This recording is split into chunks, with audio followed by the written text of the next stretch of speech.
सौरभ जोशी की monthly income है $1 लाख से लेके $1.6 मिलियन तक। अगर मैं तुम्हें इंडियन रुपीस के अंदर बताऊं तो 86 लाख से लेके 13 करोड़ रुपए तक इतना सोशल ब्लेड एस्टिमेट करता है कि सौरभ जोशी की मंथली इनकम है। लेकिन ये नंबर एक बहुत बड़ी रेंज के अंदर है और इसी वजह से आज की इस वीडियो के अंदर मैं तुम्हें पूरी कैलकुलेटेड प्रेडिक्शन बताऊंगा। बिकॉज देखो, मैं खुद एक यूट्यूबर हूं और मुझे पता है कि एक्चुअल में जो यूट्यूब की अर्निंग होती है वो किस किस फैक्टर पे डिपेंडेंट होती है।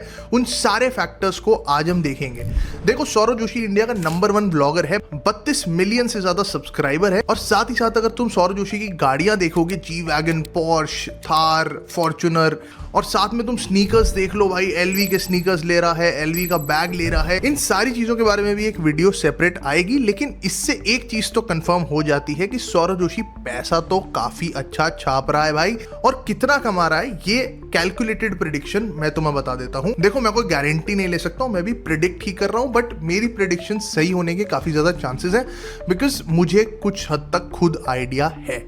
देखो, आज हम सौरभ जोशी की इनकम कैलकुलेट करने के अंदर 5 फैक्टर्स को देखेंगे। देखो, पहली चीज आती है कि व्यूज कितने आ रहे हैं और कहां से आ रहे हैं। तो मंथली व्यूज जो 28 दिन के लास्ट हमारे पास डेटा है वो है भाई 377 मिलियन व्यूज एक महीने के अंदर, यानी कि 28 दिन के अराउंड सौरभ जोशी को आ रहे हैं। अब ये वाले व्यूज शॉर्ट फॉर्म से आ रहे हैं या लॉन्ग फॉर्म से आ रहे हैं, इस पे इनकम बहुत ज्यादा डिपेंड करती है।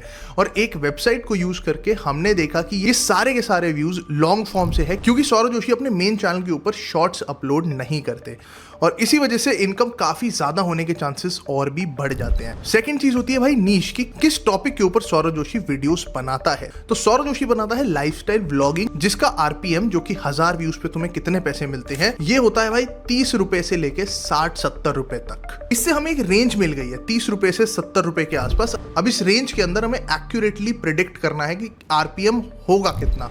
देखो, आरपीएम मैं तुम्हें एग्जैक्टली बता देता हूं कि होता क्या है।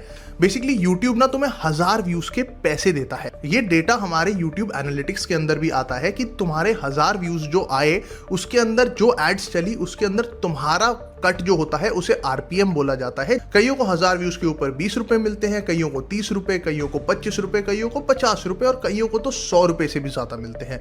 और यूएसए के आरपीएम तो काफी ही ज्यादा होते हैं। तो आरपीएम डायरेक्टली वो पैसा होता है जो यूट्यूब क्रिएटर को देती है।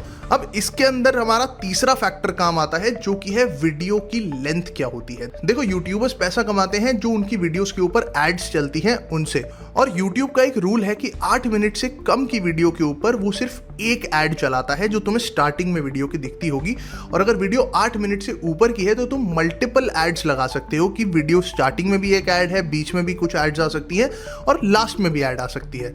और अगर वीडियो 8 मिनट से ऊपर की होती है तो यूट्यूबर की जो इनकम होती है वो भी काफी ज्यादा बढ़ जाती है। और सौरभ जोशी के केस में हर वीडियो सौरभ जोशी की 8 मिनट से ऊपर ही है। तो हम ये लगा सकते हैं कि सौरभ जोशी का जो आरपीएम है वो अपर रेंज के अंदर ही होगा। जो हमने 30 रुपए से 70 रुपए के आसपास की एक रेंज ली थी, तो उस रेंज के अंदर होगा और उस रेंज के अंदर भी काफी ज्यादा होने के चांसेस हैं।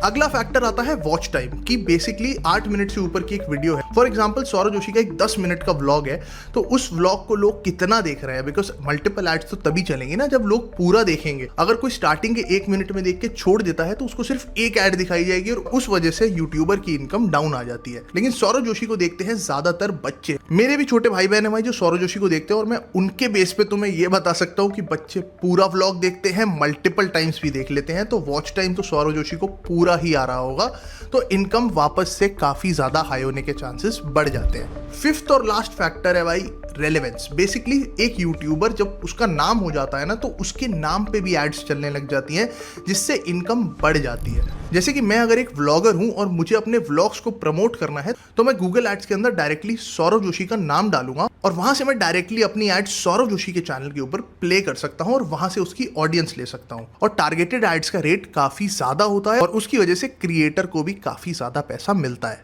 इस सब के बावजूद सौरभ जोशी की ऑडियंस में मेजॉरिटी बच्चे हैं, तो ये आरपीएम को 70 रुपए तक तो नहीं भेजता होगा यूट्यूब। तो इसको भी मैंने दिमाग में रखा है और इन सारे फैक्टर्स के बेसिस पे हमने सौरभ जोशी का आरपीएम निकाला है, यानी कि 1000 व्यूज के ऊपर सौरभ जोशी को मिलते होंगे भाई 45 रुपीज। और उसके हिसाब से सौरभ जोशी ने पिछले महीने कमाए होंगे 1 मिलियन व्यू पे 45,000 रुपीज, और सौरव जोशी को लास्ट 28 डेज के अंदर 377 मिलियन व्यूज आए हैं। तो उसके हिसाब से सौरव जोशी की मंथली इनकम होती है 1,69,65,000 रुपीज।